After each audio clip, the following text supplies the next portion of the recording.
Alexis and Rob, we were just talking about how the letter that you wrote really informed your family and friends about your situation. And after that, they really rallied around you to provide support in whatever way they could. And that included probably for some of them, maybe checking to see if they were a possible living donor match. And that was the idea of getting the letter out, right? Was to get the word out to as many people as possible.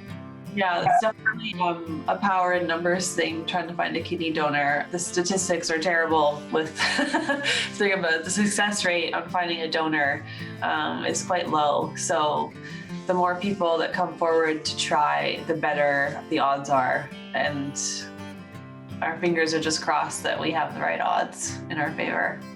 Yeah. Even though you mentioned that this letter was sent to your family and friends, it still had to be a difficult ask. In life, it's hard to ask for things in general. It's hard to ask for help, whether that be like, can you grab me some milk from the grocery store because I have 2 kids hanging off me and I don't have the opportunity to do it myself.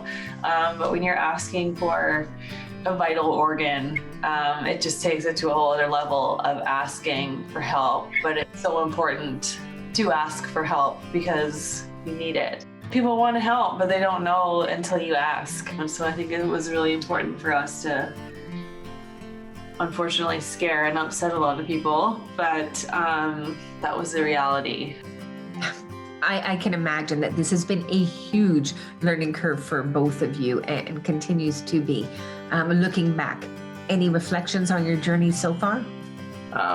Reflecting on it now, we were surrounded by inspiration. We've been very fortunate. Our next door neighbor gave her sister-in-law a kidney not too long ago. And so we were able to use her as a support, not only on those dark days, but also ideas on how best to approach family and friends and let them know about the supportive, safe, healthy process that's available. Our good friends just up the street, she gave her father a kidney not too long ago and then proceeded to have 2 beautiful children since then with 1 kidney. So we benefited from having, this within our circles. And so we've been able to share those stories a little bit more, better than I think we would have otherwise.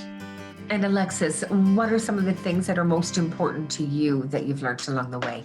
First and foremost, I think we've really learned that we're loved. Definitely felt a lot of love from, and I hope most people are loved, but I think these things really make you feel loved and have people show you that they love you. It's not often in life that you're given such a real situation that is like life and death, and also a disease and an issue that does have a solution. It's hard to manage the thoughts of what the future is for me and when, but I think going through this journey, Rob and I know that we're here for each other.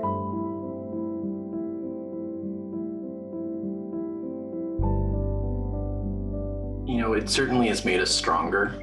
We've been at our breaking point countless times over the past year specifically. Sometimes we feel completely alone, especially because of COVID and the lack of human connection and personal connection. But other times in the most recent weeks, when we made that really difficult decision to kind of go semi-public and share our story, we've never felt so supported. Friends and family that we haven't seen because we're all busy or because of other circumstances have just come out and showed us so much love, given us hope that there is a pathway for Ali and for our family to move forward together. And it's really that positive energy, the positive vibes that is keeping us going. The fact is that a good friend of Alexis's forwarded on our story to a local outlet and asked us if we'd be comfortable sharing. And we said, after a long conversation, yes, we think this is the appropriate time. And we've just been overwhelmed with positive support since then. And it gives us hope that that people are coming forward, not only interested in supporting Ali, but in supporting others that are just as much in need. As tough as it must have been for you both to write this letter, I think it also helps others in the same situation. When they see what you're doing, how to be a self-advocate if they're looking for a kidney donor, that's a big help. Because I think in general, people don't want to share bad news. They don't want to share that they're sick. They don't want to look weak. But we bit the bullet and we exposed ourselves and what we were going through. And I think there's a level of relief that's associated with it. I certainly feel freed of what I'm going through because I've shared.